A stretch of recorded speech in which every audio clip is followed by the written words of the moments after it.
श्रीहन्मनाभ्यायासेदन्तरिक्षग्वंशीष्णोर्योः समवर्धतः पदभ्यां भो मृतिसहस्रोत्रात्रसा लोकान् कल्प्यन्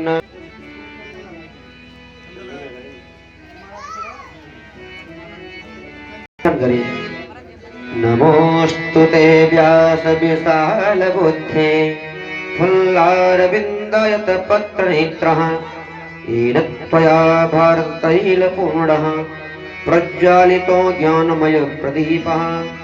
ॐ व्यासाय नमः।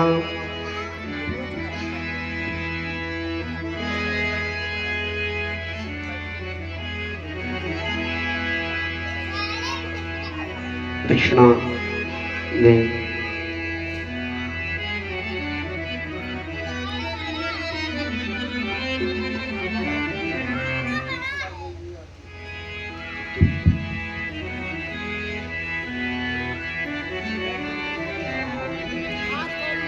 गोविंद गोविंद गोविंद। हरि ओम हिरण्यगर्भः रमभर्तताग्रे भूतस्य जातः प्रतिरेकयासीत् सदा सर्वतरीयामुते माङ्गसमयी देवाय हविषा विधेम।